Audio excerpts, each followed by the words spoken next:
Nos capítulos anteriores do Rio em Foco, vimos a importância da tecnologia e da inovação na educação. No programa de hoje, profissionais do campo educacional enfatizam a importância de investir em tecnologia como forma de avançar na reindustrialização do Estado, um desafio para os próximos 4 anos. A Agenda de Futuro está no ar.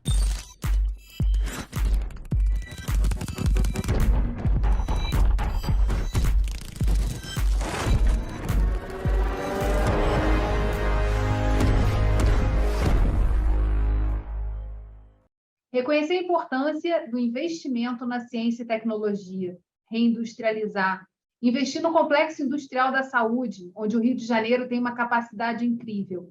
Essas foram algumas das indicações que a reitora da UFRJ, Denise Pires, fez durante a entrevista ao Agenda de Futuro de hoje. Vamos conferir. É uma honra, um prazer estar aqui conversando com você. A UFRJ é uma instituição importante aqui no Rio de Janeiro e a gente sempre inicia todas as nossas agendas apresentando a instituição. A senhora pode fazer um quadro para a gente da atuação da UFRJ aqui no estado do Rio de Janeiro? A UFRJ ela é a maior universidade federal do Brasil, e foi a primeira universidade federal criada em 1920, portanto tem 102 anos.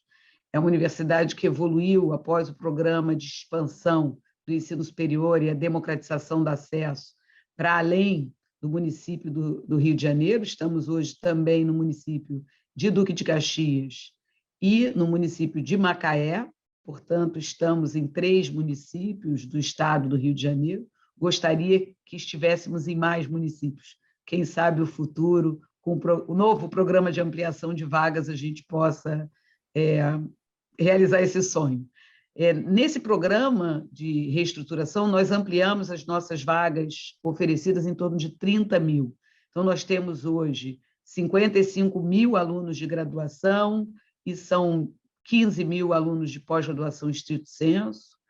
Desses alunos de graduação, cerca de 7 mil são de ensino à distância. Então, nós temos a modalidade EAD e a modalidade presencial, sendo a maior parte presencial.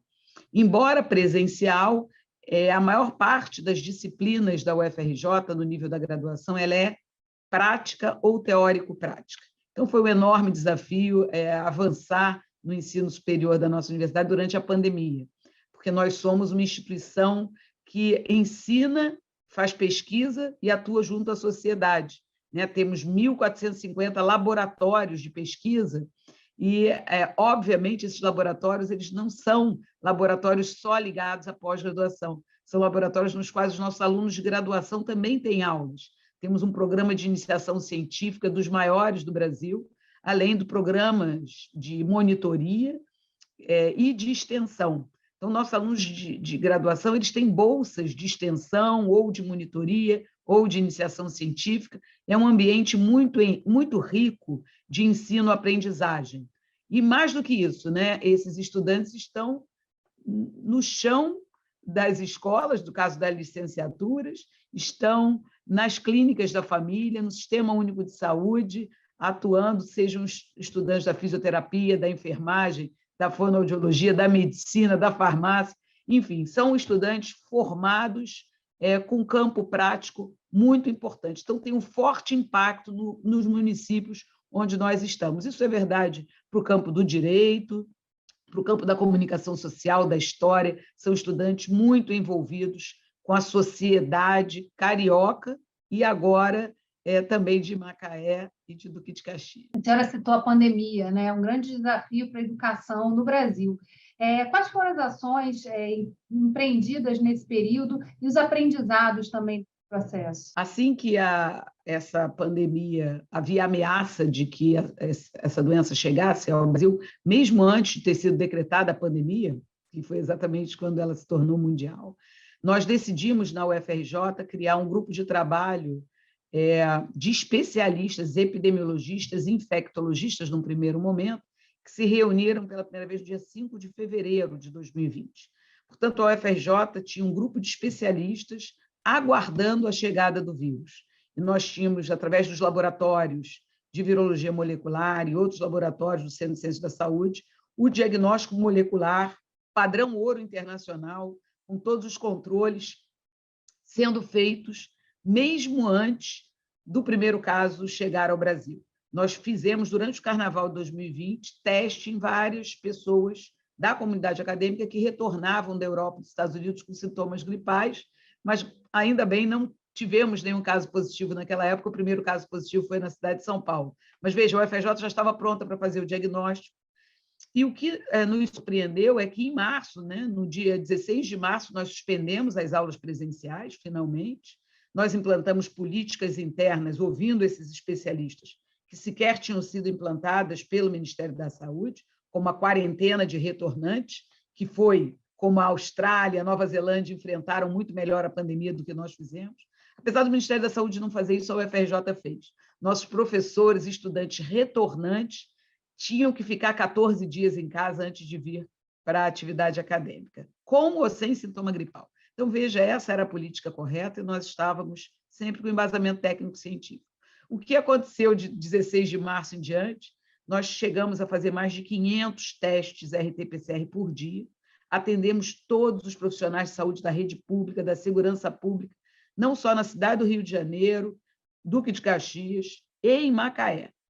O município de Macaé é um dos municípios que melhor enfrentou a pandemia, tem os melhores números com relação à mortalidade, menor mortalidade do estado do Rio de Janeiro, e o prefeito fala com muito orgulho que isso foi devido à atuação da UFRJ no município de Macaé. Imaginem o meu orgulho, né? A UFRJ fez toda a diferença lá e também fez aqui na cidade universitária, na cidade do Rio de Janeiro.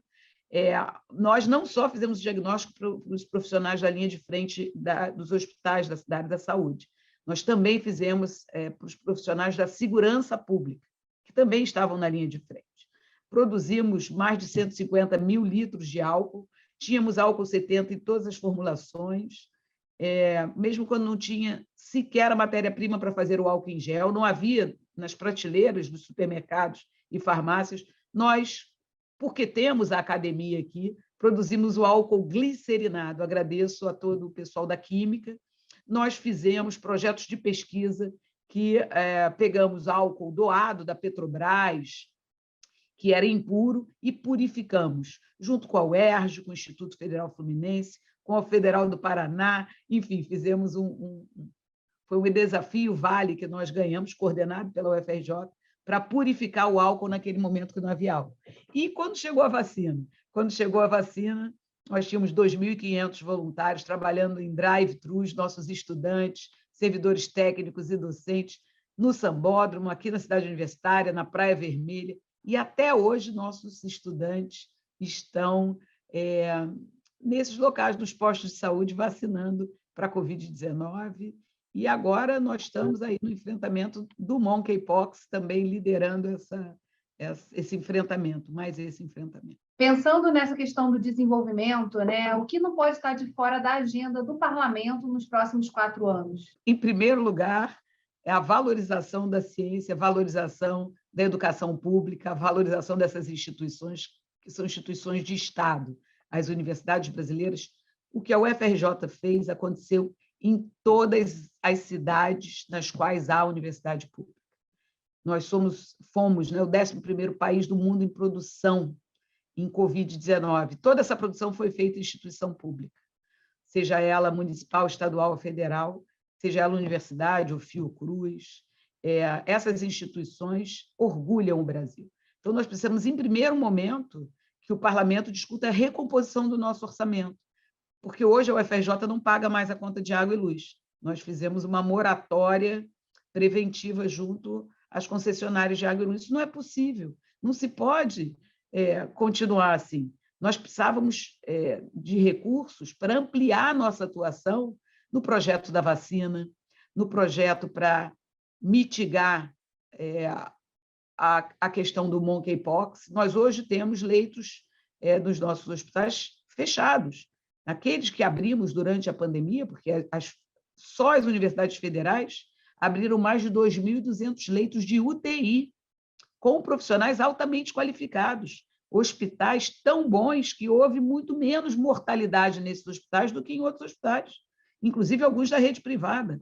Então, vejam, é Sistema Único de Saúde, gratuito e com muita qualidade. Como manter leitos abertos sem verba? nós não temos verba para pagar o serviço de limpeza a partir do mês de outubro. Isso não é possível que a gente continue impondo o teto de gastos para instituições de Estado tão importantes para o futuro da nação. Isso precisa ser revisto pelo parlamento. Obviamente, a área de educação, ciência e tecnologia precisa estar fora do teto de gastos, assim como a saúde.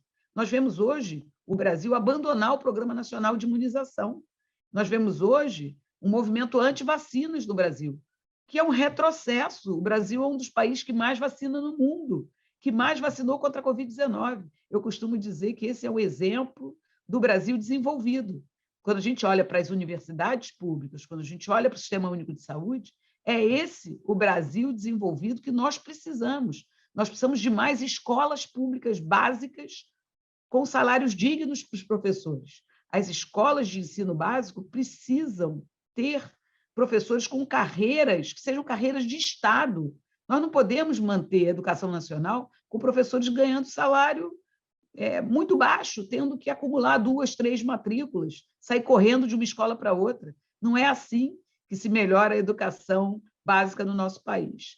A educação superior evoluiu muito bem, porque houve a implantação de uma carreira de Estado na década de 1960, a carreira em dedicação exclusiva, e porque houve a criação do Ministério de Ciência, Tecnologia e Inovação em 1985, e na década entre 1980 e 1990, esse ministério foi recriado, extinto, recriado, extinto, recriado. Veja, o Brasil patina. Não há país no mundo que tenha se desenvolvido como nação soberana sem investimento em ciência, tecnologia e educação. E nós temos exemplos recentes.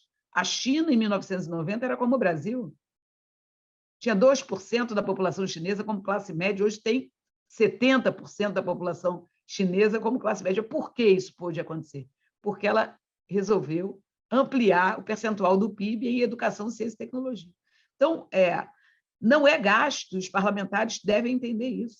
O investimento em ciência e tecnologia é investimento. Cada real que é investido em ciência, tecnologia e inovação é multiplicado, gera emprego, gera renda, gera um país menos desigual. Então, nós precisamos do nosso orçamento recomposto, precisamos de carreiras de Estado também para a educação básica, precisamos seguir esse modelo de Brasil que precisa incluir os jovens na educação de qualidade, seja ela básica ou superior. Não podemos manter apenas 16% da nossa população com ensino superior.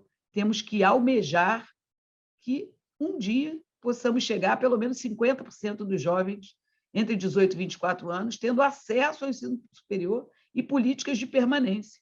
E, para isso, nós precisamos de investimento e do apoio dos parlamentares. O Estado do Rio de Janeiro aprovou, esse ano, a lei que cria o Sistema Estadual de Ciência, Tecnologia e Inovação. E, dentro dessa perspectiva, todo um potencial a ser desenvolvido. Como a UFRJ pode ajudar e participar da construção desse sistema? A UFRJ está à disposição, através não só da reitoria, mas dos seus especialistas nas diferentes áreas do conhecimento. Nós temos atuado bastante junto ao ICETIM de Maricá, professores da área de engenharia, da área de segurança alimentar e também da área da saúde. Veja, o RT-PCR, o diagnóstico da Covid, a vacinação, embora o UFRJ não tenha campus em Maricá, nossos profissionais foram até Maricá para ensinar a coleta para teste de coronavírus, ensinar a fazer o RT-PCR lá no Hospital de Maricá, e nós estamos agora implantando centros de pesquisa na área da saúde também em Maricá. Então, contem com a UFRJ, sempre que nós somos demandados pelo poder público, vamos atuar em conjunto para que haja um avanço do atendimento da sociedade, seja qual for a pergunta. Nesse momento, há uma enorme pergunta, importantíssima, que a UFRJ pode ajudar a responder na área tecnológica, que é a transição energética, a transição para o hidrogênio verde, a transição das baterias. Nós temos aqui um projeto de trem de levitação, foi um dos pioneiros, um dos primeiros do mundo, uma tecnologia avançadíssima, que saiu do papel, chegou ao protótipo e não saiu do protótipo, que é um trem que, além de não poluir, podia estar interligando nossos aeroportos, interligando regiões importantes da Baixada Fluminense ao centro da cidade, sem poluir, como fazem os ônibus que estão rodando a diesel na cidade do Rio de Janeiro. Por que não se aproximar mais da UFRJ? Nesse momento, nós estamos atuando junto à Prefeitura do Rio, junto ao Estado, com projetos na área de engenharia, e estamos à disposição para não só ajudar no que está posto, no que já acontece atualmente em termos tecnológicos, mas também para desenvolvermos novas tecnologias. Quando havia a identificação do petróleo em águas profundas, nenhum país do mundo sabia explorar. Onde foi desenvolvido o projeto de exploração de petróleo em águas profundas, hoje utilizado por empresas estrangeiras? Aqui, na UFRJ, na COP. A COP desenvolveu, junto com outros atores, a possibilidade de se extrair petróleo em águas profundas. Hoje, a COP trabalha em outras questões relacionadas à extração de petróleo em águas profundas, como mitigar o gás carbônico que vem junto com a extração de petróleo, por exemplo.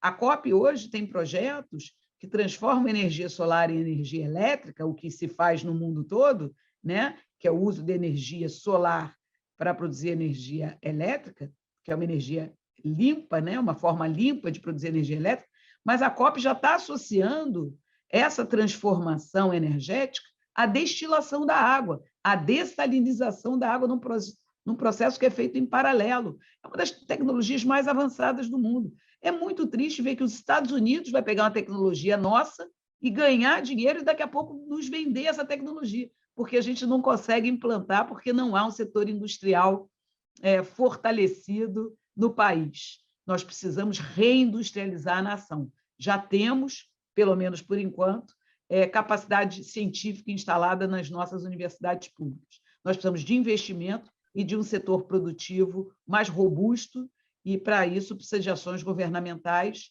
e o apoio dos parlamentares. E, para finalizar essa nossa conversa, né, qual a importância para o UFRJ de atuar, de ser uma das instituições fundadoras do Fórum de Desenvolvimento Estratégico aqui do Estado do Rio de Janeiro, desde 2003, aí, participando dos debates sobre desenvolvimento aqui do nosso Estado? É muito importante para nós participarmos desse fórum importantíssimo. O Rio de Janeiro, infelizmente, tem perdido muito espaço no cenário econômico nacional, o que é péssimo. O Estado do Rio de Janeiro precisa retomar o crescimento, e ele pode fazer isso em diferentes áreas, né? Eu escuto falar do turismo. O turismo é uma forma de produzir emprego e renda, mas não deve ser a única forma. O Estado deve fazer muito mais do que isso, deve trazer para o Estado empresas que possam interagir com as nossas universidades. Nós temos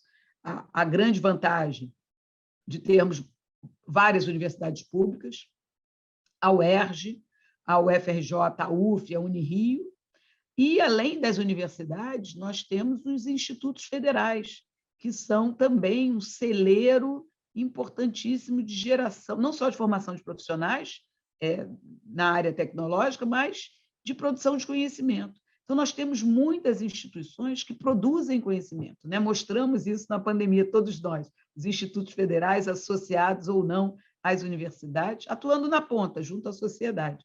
Nós precisamos, nosso orçamento recomposto, precisamos ser mais valorizados e contribuir nesse projeto de desenvolvimento que é discutido no Fórum de Desenvolvimento do Rio de Janeiro. Há muito trabalho a ser feito, precisamos ter foco. Há diferentes territórios do nosso Estado que têm vocações diferentes.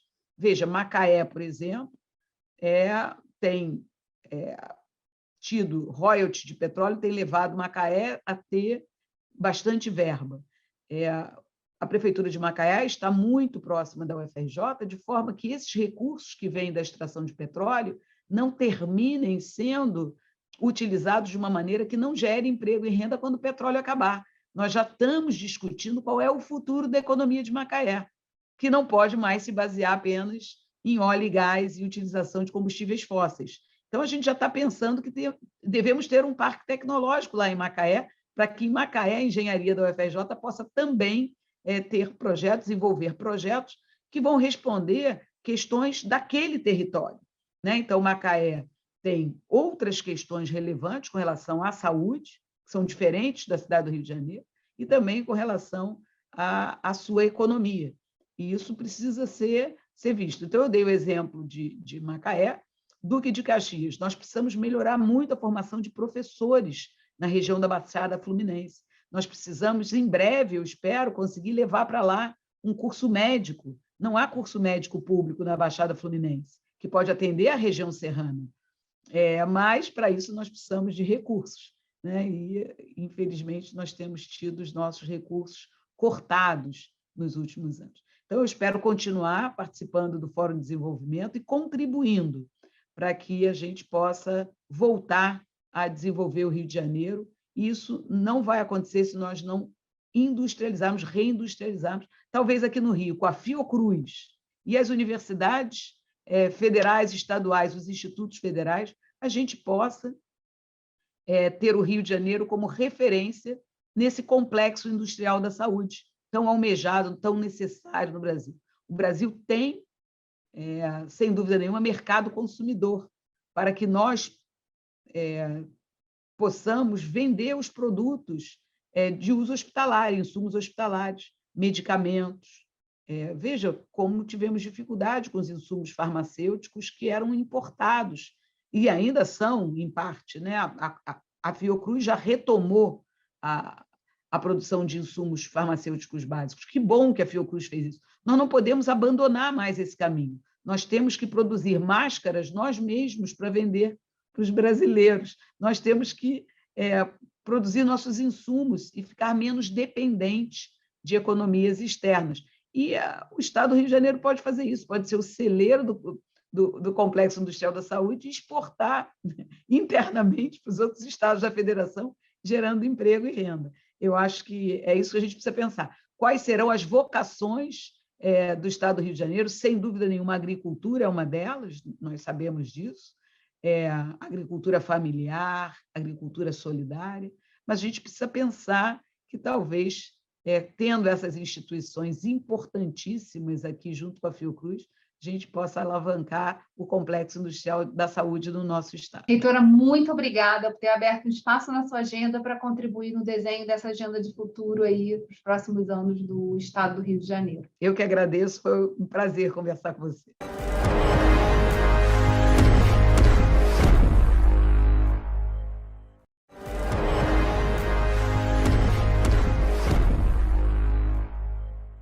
O capítulo da Agenda de Futuro de hoje traz como entrevistado o reitor da Universidade Estadual do Norte Fluminense, professor Raul Ernesto Lopes Palácio. Professor, seja muito bem-vindo à nossa entrevista. Obrigado, Clécia. Eu que agradeço mesmo a possibilidade. Na realidade, é muito bom a gente poder participar dessa iniciativa da LERJ, que é muito importante para a gente prever e planejar o futuro do desenvolvimento do Rio de Janeiro. E, desde já, contar com as universidades como um ponto importante para isso é fundamental para a gente. O senhor pode contar um pouquinho da dimensão e da atuação da UENF no território fluminense? Na realidade, a nossa universidade, e assim queria colocar hoje, está fazendo essa semana 29 anos. Então, o dia 16, a gente fez 29 anos de que o Darcy chegou numa região do interior do Rio de Janeiro, com pouco desenvolvimento na área da educação, na área da cultura, na área mesmo do desenvolvimento econômico, e entendeu a necessidade de colocar uma universidade com, a partir dela, a gente tivesse o desenvolvimento da região como um todo. Hoje, depois de 29 anos, a universidade é uma universidade totalmente a serviço da sociedade e um espaço de oportunidade para todos e todas. Na nossa universidade, nós temos 3 pilares que são muito importantes, que é a pesquisa, a parte da extensão e a parte da educação mesmo, ensino da nossa instituição, e cada uma delas tem ajudado e muito o desenvolvimento da região. Do ponto de vista da educação, hoje, campus é um polo universitário com mais de 15 universidades, centros universitários, e neles, em todos eles, tem egresso da nossa instituição, seja egresso da graduação, ou seja egresso da extensão. Então, a nossa universidade colaborando com o desenvolvimento do ensino universitário da região. Ao mesmo tempo, em quase todas as escolas de toda a região norte e noroeste do estado, tem formados da nossa instituição, seja lá em física, matemática, química e em outras áreas também estão participando. Então, em relação à qualificação pessoal, a nossa universidade tem um papel fundamental. Mas não para por aí. Ou seja, em termos de extensão, a nossa universidade tem projetos importantes desde o ponto de vista da produção agrícola, desde o ponto de vista da parte da educação, da parte da saúde, da interação com os jovens, para que entendam a necessidade do estudo, de participar na universidade, que a UENF é possível para eles, entendeu? E que realmente aqui dentro a gente tem um atendimento para todos eles. Em termos de pesquisa, a nossa universidade tem muitos produtos que têm sido colocados na nossa região e fora da região, inclusive. Gostaria aqui de chamar a atenção sementes adaptadas à região do norte e noroeste, com as condições específicas de chuva e de sol, e essas sementes são utilizadas hoje na produção da nossa região, especificamente, por exemplo, o mamão. Quase todo o mamão que é exportado no Brasil é produzido a partir de uma semente da UENF, uma semente geneticamente tratada, ou seja, não é realmente um transgênero, mas é uma semente tratada para ter melhores adaptações e melhores resultados em relação a sabor, textura, as outras áreas, tá bom? Na área do petróleo, por exemplo, tem um produto nosso que substitui um produto importado e é utilizado hoje para extração em grande profundidade. É um produto nosso que é utilizado. Nós temos em Macaé toda uma série de equipamentos que são utilizados para desenvolver a área de exploração e produção de petróleo. Nós temos também uma parte relacionada dentro disso ao meio ambiente, tá? Então, previsões do meio ambiente, variações que acontecem quando vai aumentar, quando chove na serra até chegar na cidade, quanto tempo tem a prefeitura para poder levantar. Na parte de educação ambiental, ou seja, a nossa universidade participa em muitas das áreas de preservação ambiental com produtos próprios de recuperação do meio ambiente, de poder recuperar a Mata Atlântica, por exemplo, a mata de determinadas regiões.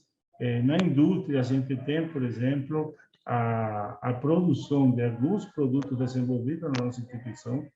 No último edital de jovem recém-doutor, ou de jovem empreendedor, ou de doutor empreendedor, nesses editais a gente tem uma ampla participação da universidade, então tem várias startups que são produzidas, ou seja, que são preparadas a partir de produtos que existem na nossa instituição. Mas nós temos uma série de produtos também na prateleira que estamos procurando empresa para poder efetuar esses produtos. Então, assim, eu poderia te falar que nós participamos em toda a grande, para a gente, a região norte e noroeste do estado, que para mim começa de São Gonçalo para cá. Então, São Gonçalo para cá é um território onde a UENF se faz presente em todas essas áreas. Pensando numa agenda de futuro para os próximos 4 anos, o que não pode faltar e o que tem que estar no radar dos deputados nessa legislatura? Na realidade, eu colocaria 3 pontos principais, tá? O primeiro deles é a flexibilização do regime de recuperação fiscal, entendeu? Nós temos hoje um regime de recuperação muito duro para a sociedade como um todo e para o desenvolvimento mesmo das indústrias. Ele praticamente inviabiliza todo o processo de crescimento, entendeu? Nós temos hoje possibilidades, inclusive, de crescimento da universidade em termos de pagamento de auxílio, o atendimento melhor à sociedade, que não são realizados porque o próprio período de recuperação fiscal ele inibe que a gente tenha determinadas ações e Brasília simplesmente não aprova, ou seja, o grupo de Brasília não aprova essas ações para que elas sejam executadas. Então, se no governo federal a gente tem um bloqueio, o orçamento bloqueado, o orçamento parado, que é o que como eles falam, aqui a gente tem um regime que realmente está nos afetando muito, ao ponto em que eu acho que já chegou num problema em relação a que o governador do estado do Rio já não consiga determinar as ações que ele quer fazer e é praticamente uma intervenção que a gente tem do governo federal. Então, esse é um ponto que eu acho que é fundamental, tanto para os deputados daqui da região, não, do Estado, quanto os deputados do Estado que são federais. Esse processo de regime deveria ser revisto, ou pelo menos ver as regras nas quais a gente consiga, pelo menos, permitir o crescimento. E para as universidades, para a educação, para a saúde, que tem índices constitucionais, ele não deveria afetar a gente. Então, são demandas que a gente está colocando. Por outro lado, eu gostaria de ver, por exemplo, a autonomia das universidades. Nós temos um processo, a autonomia da universidade existe, está na Constituição, mas ela nunca foi implementada. Então, a gente poder implementar a autonomia universitária vai permitir que as nossas universidades, não só nas ações de docência, mas nas ações de ciência, as ações de extensão, de relacionamento com a sociedade, tenham uma previsibilidade e poder ter um planejamento que nos permita poder pensar o futuro do Estado a partir do dinheiro que a gente vai ter para poder executar. Então, essa autonomia universitária e a implementação, eu acho que é fundamental. E o terceiro ponto, que eu acho que temos que atacar diretamente, é a gente trabalhar para diminuir as desigualdades. Com a sociedade como temos hoje totalmente desigual, e essa desigualdade não vai única e exclusivamente com o poder aquisitivo. É desigualdade também em relação ao atendimento da capital e o atendimento do interior, que é de forma desigual. O atendimento da Baixada é diferente do atendimento da capital, o atendimento do interior. Então, desigualdade, acabar com essa desigualdade, que se entenda que o Estado como um todo é um Estado. E que todas as áreas têm que ser atendidas, não só a Baixada, ou não só a capital, ou não só o interior. Ou seja, todas as áreas têm que ser atendidas como tal. Desigualdade também do ponto de vista mesmo do poder aquisitivo das pessoas. O capitalismo em si, que é o sistema onde a gente vive, ele precisa de igualdade, por incrível que pareça. Porque se as pessoas não têm poder aquisitivo, as pessoas não podem comprar. E se as pessoas não podem comprar, a indústria não anda. Entende? Então, a gente precisa começar a ter programas, não no sentido da gente oferecer o dinheiro, senão a gente oferecer a vara, para que eles, com a vara, consigam produzir o peixe e, a partir disso, ter o seu problema. E a maior produtor de vara que existe no mundo são as universidades, porque a gente que dá as condições para as pessoas poderem executar esse processo. Então, acabar, por exemplo, com as diferenças que existem na hora de produção de alimentos. Nós temos que ter um processo a partir do qual os acampamentos, os pequenos produtores, a agricultura familiar, que são as que realmente produzem alimento para o Estado, elas sejam valorizadas e a gente acabar com essa diferenciação que temos em relação a trazer o produto de fora do Estado e não valorizar o produto que é interno. Então, nós temos que acabar com essas diferenças e essas diferenças vão fazer com que o nosso Estado consiga crescer. Então, a autonomia universitária, o regime de recuperação fiscal e a luta incansável por a gente ter, dentro desse processo, a eliminação das desigualdades dentro do nosso Estado.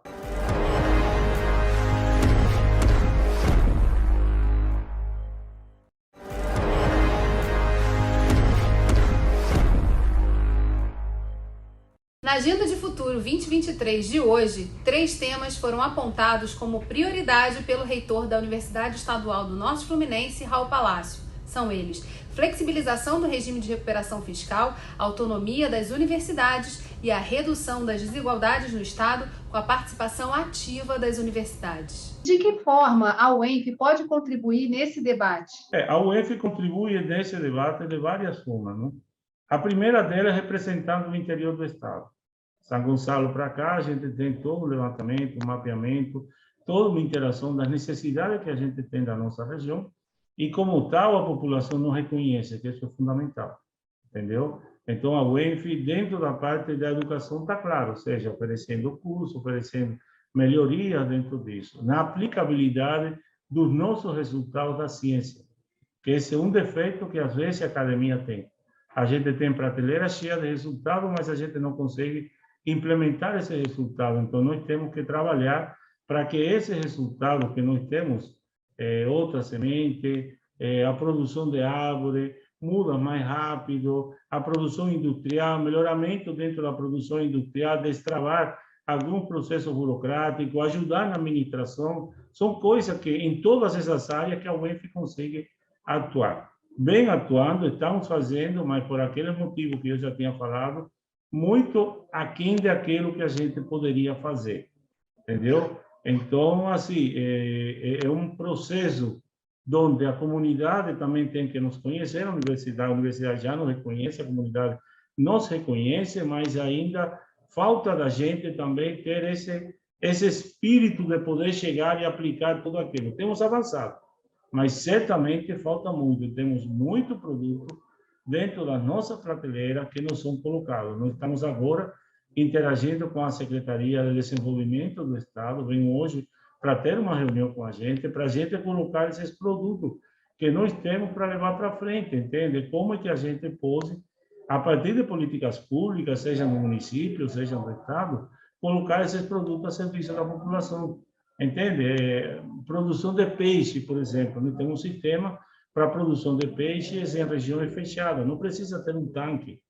Um camponês, uma pessoa do campo, que tem um espaço de terreno, ele tem um sistema para poder dividir na produção de peixe e tem uma renda mensal, com a produção de peixe, algo em torno de R$ 2.500 por mês, que é um valor aceitável.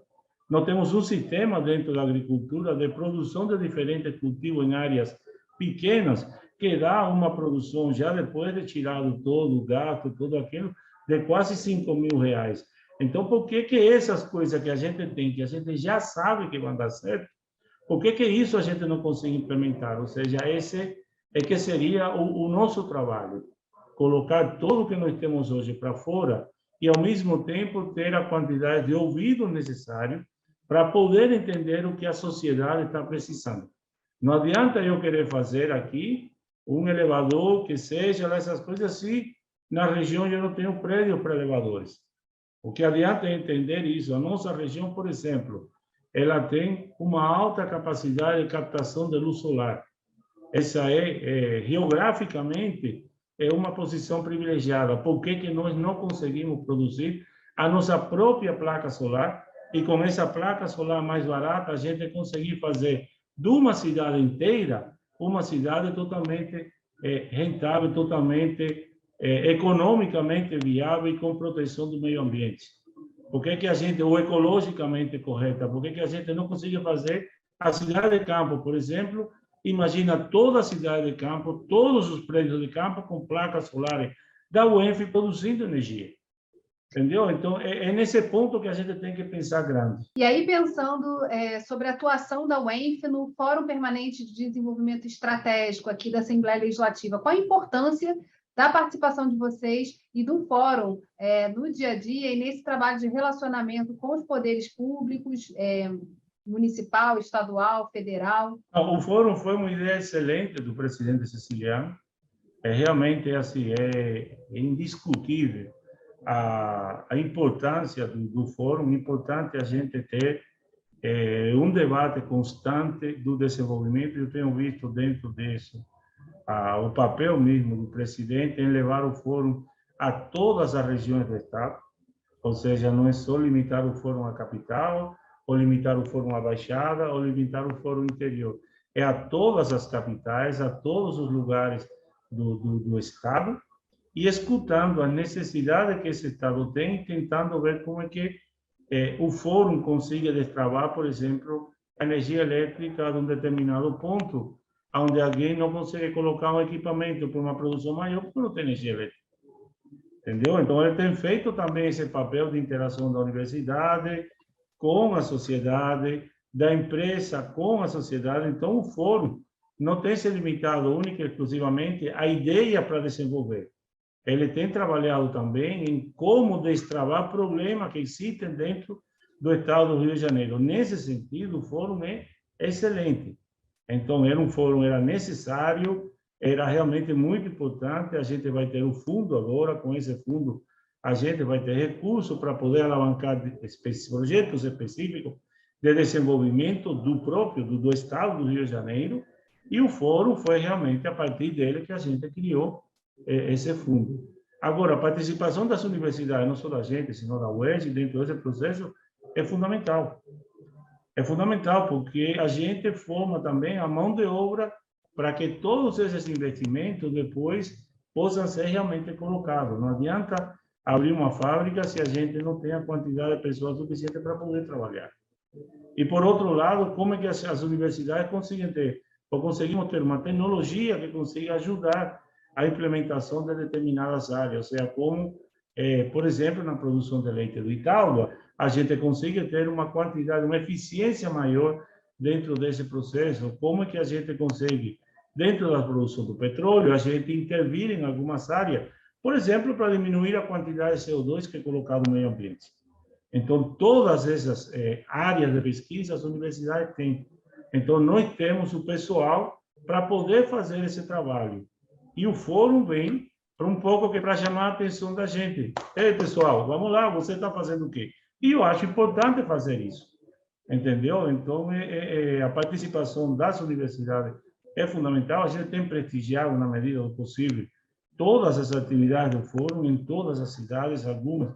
Esse mês agora eu não consegui participar porque eu estava fora, estava de férias, mas a gente estávamos juntos em diferentes cidades em que foi feito o fórum, às vezes fisicamente, outras vezes através do sistema online, e assim deixar o compromisso da UENF, estar presente em tudo isso e apoiar a ideia do fórum, apoiar todo o processo e podem contar conosco para qualquer área de desenvolvimento onde a UENF possa realmente participar. Professor Raul, muito obrigada por ter participado e aceitado o convite de compor a agenda de futuro com as 70 instituições que compõem hoje o Fórum Permanente, completou esse ano 19 anos. Muito obrigada. Obrigado a vocês e vamos em frente.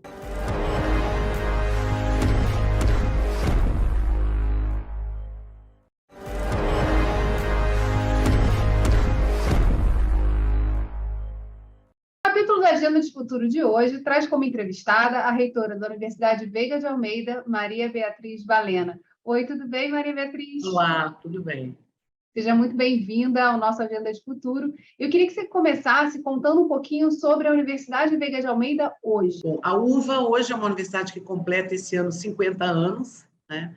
E nós estamos absolutamente integrados à paisagem e à realidade urbana do Rio de Janeiro, né? De forma que a gente tenta, em torno de todos os cursos que são oferecidos na universidade, a gente tenta trabalhar exatamente com a realidade.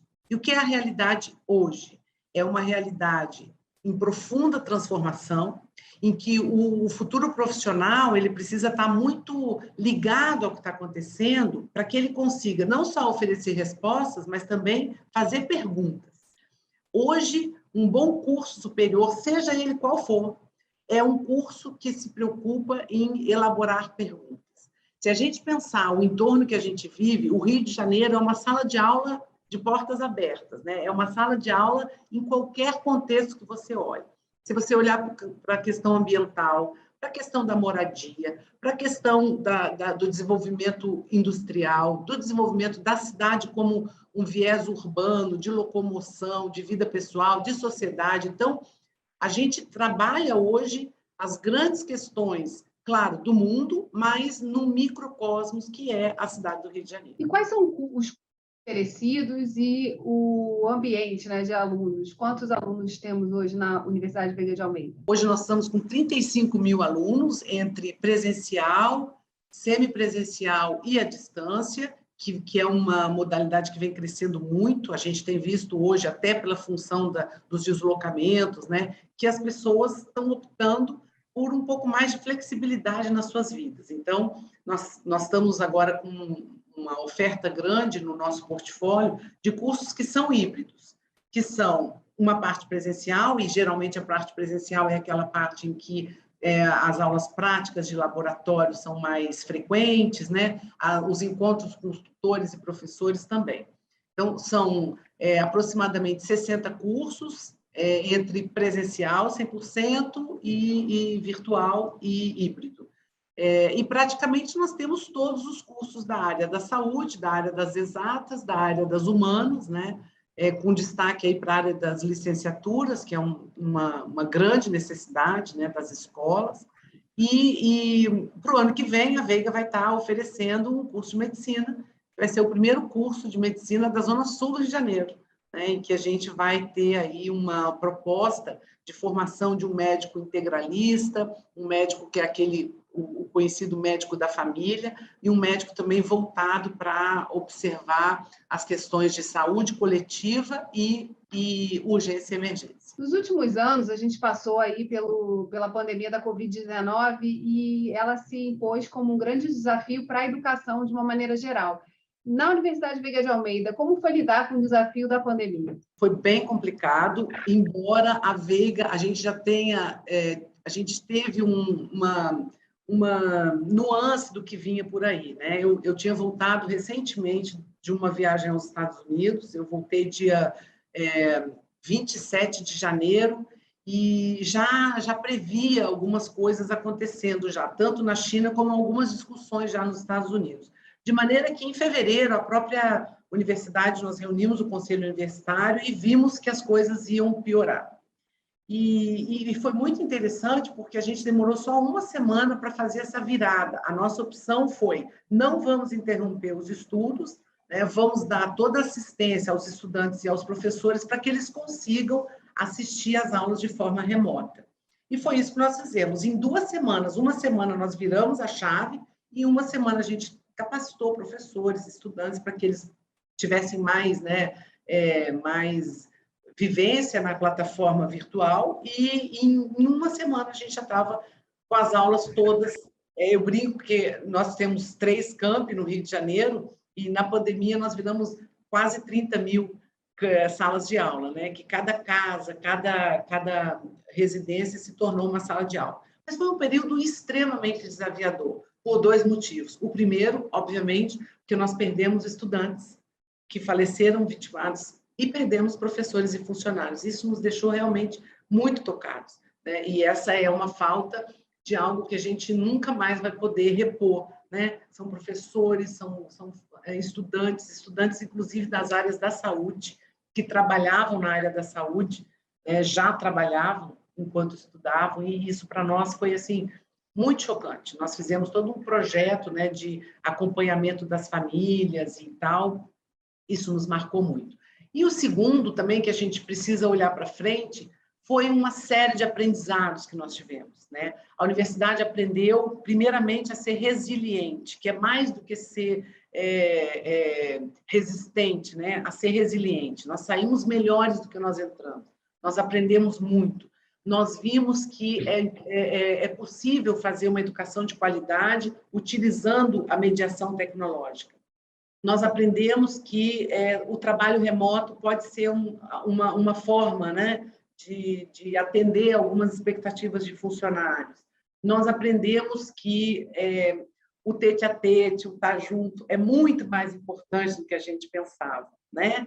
E nós aprendemos também um tanto de empatia e solidariedade, que é muito necessário, né, nos dias de hoje. A pandemia trouxe isso de uma forma muito mais exacerbada, né? E isso, para nós, foi um aprendizado constante. Pensando nos próximos 4 anos, nos desafios que os nossos parlamentares vão ter aqui assumindo seus mandatos na Assembleia Legislativa, quais, na sua opinião, devem ser os temas e as agendas necessárias para a gente promover o desenvolvimento do Estado do Rio? O Estado do Rio precisa reagir drasticamente, né? Porque a gente está perdendo posições assim, a cada ano, e eu me preocupo muito com essa questão da industrialização e consequente criação de novos postos de trabalho. O Rio tem um potencial imenso, tem um povo muito bacana, né? Tem um ambiente de negócios muito importante, e o Rio é altamente sedutor. Então, eu acho que, para esses 4 anos, seria muito importante que a gente pensasse também em 3 grandes linhas, né? A primeira linha do turismo sustentável, reposicionar o Rio, não mais só como uma cidade do samba, do carnaval e do futebol, mas como uma cidade que leva a sustentabilidade, né? Que trabalha questões sustentáveis, trabalhar um pouco um turismo menos invasivo, menos predatório, e um turismo mais sustentável, explorar as nossas belezas naturais. Gente, o que é a nossa Floresta da Tijuca, os nossos parques, a praia, sabe? Então, eu acho que uma grande linha seria um repensar do turismo, sabe? Eu voltei recentemente de uma viagem ao Egito, e como eles levam a sério o patrimônio que eles têm lá, né? Levam a sério ao ponto de organizar toda uma estrutura turística que capta turistas do mundo inteiro. Acho que o Rio precisa realmente olhar para um turismo sustentável. E quando eu digo sustentável, eu estou falando do ponto de vista ambiental, mas também estou falando do ponto de vista da segurança, né? A gente que mora aqui no Rio, a gente sabe o quanto é complicado e difícil convencer as pessoas de que não é assim também uma guerra declarada, sabe? Mas acho que a segurança é um desafio, né? É um desafio muito grande, seria o segundo ponto que eu vejo como um grande desafio, mas acho que existem soluções, existem sim algumas saídas, e o terceiro ponto é a industrialização do Rio de Janeiro, trazer para o Rio novas indústrias, né? Criar no Rio um ambiente empreendedor, né? Um ambiente que seja capaz de fomentar tanto o empreendedorismo quanto a inovação, né? Eu acho que inovação e empreendedorismo são palavras que andam juntas, e acho que é uma alternativa para o Rio, que já perdeu tantas empresas, tantas indústrias, para o Rio voltar a ser um catalisador de investimentos, especialmente investimento exterior. E eu acho que, para isso, a gente tem um ambiente tecnológico e universitário que favorece demais ao apoio a essas iniciativas, né? Então, acho que com esse tripé, né, turismo sustentável, segurança e inovação, ser um polo, né, de atração de startups, né, empresas inovadoras, que o Rio seja realmente esse polo. Acho que essas 3 linhas aí já dão 4 anos de muito trabalho, né? E acho que as universidades devem ser parceiras, né, de todas essas inovações, de todas essas iniciativas. Eu estou disposta e estou pronta para isso. Essa era exatamente a pergunta, né? Como a Universidade Veiga de Almeida pode contribuir nessa agenda posta, que é uma agenda, de fato, né, que olha para as vocações do Estado, para o que a gente precisa atuar com mais força. Olha, nossa, como eu comecei falando, né, nós já trabalhamos uma área de aprendizagem simulando realidades. Então, a gente já trabalha com algumas agendas que são mundiais, que a UVA é signatária do Pacto da ONU, das ODS, né, dos Objetivos do Século da ONU, e como signatária a gente já trabalha questões de sustentabilidade, questões de contra a pobreza, contra a violência, né, de promoção das comunidades. Então, os nossos alunos eles já têm essa agenda mais ou menos como um ponto de partida para suas aprendizagens, em primeiro lugar. Em segundo lugar, através das nossas agências de pesquisa e dos nossos cursos, né, de pós-graduação, mestrado e doutorado, também já existe uma massa crítica com algumas propostas super interessantes para essas áreas que eu estou me referindo. Né? E, evidentemente, existe na Universidade Veiga de Almeida um ambiente de colaboração, de diálogo, de discussão, né, que a gente está super aberto, né, a trabalhar de uma forma apartidária, porque o nosso partido é o Rio de Janeiro, né? O que a gente quer é que o Rio de Janeiro seja um estado forte, marcante, e que aproveite toda essa sedução que o estado tem, né? Para que a gente possa também crescer junto com o estado. É isso que a gente pensa. E a universidade está de portas abertas para conversar, discutir, mostrar propostas, inclusive pesquisar novas alternativas, né? Outras necessidades que talvez esteja na cabeça dos parlamentares ou na agenda parlamentar, e que a gente possa também se agregar e se juntar, né? A Universidade Veiga de Almeida faz parte do rol de instituições que compõem o Fórum Permanente de Desenvolvimento Estratégico do Estado, um órgão aqui da Assembleia que está sempre focado, né, através das suas câmaras setoriais, a discutir o desenvolvimento do Estado. Qual a importância, na sua opinião, de ter esse assento garantido, né, e participar desses debates e discussões? Super importante. Eu sou a pessoa que recebo esses e-mails, então eu sei bem as discussões, como que elas vão e tal, e a gente sempre manda para essas discussões pessoas específicas daquelas áreas. Então, quando foi sobre o turismo, a gente mandou. Quando foi sobre inovação, a gente mandou pessoas que estão trabalhando com inovação. Para nós, primeiro, é um privilégio, né? Poder estar dialogando tão abertamente, né? E tendo um assento tão privilegiado num conselho como esse, né? Então, acho que a Alerj está de parabéns em trabalhar, né, com todas as matizes sociais para a discussão desses temas que são tão importantes. Para nós é um privilégio, super bacana, e uma oportunidade de também colocar os nossos alunos em contato com a realidade do seu estado, né? Então, eu acho isso uma iniciativa fabulosa. Beatriz, muito obrigada por ter aceitado o convite de estar aqui com a gente, propondo essa agenda de futuro para os próximos 4 anos aos nossos deputados. Eu que agradeço, como eu disse, é um privilégio, nós estamos de portas abertas para discutir todo e qualquer assunto com os deputados em prol do nosso Rio de Janeiro.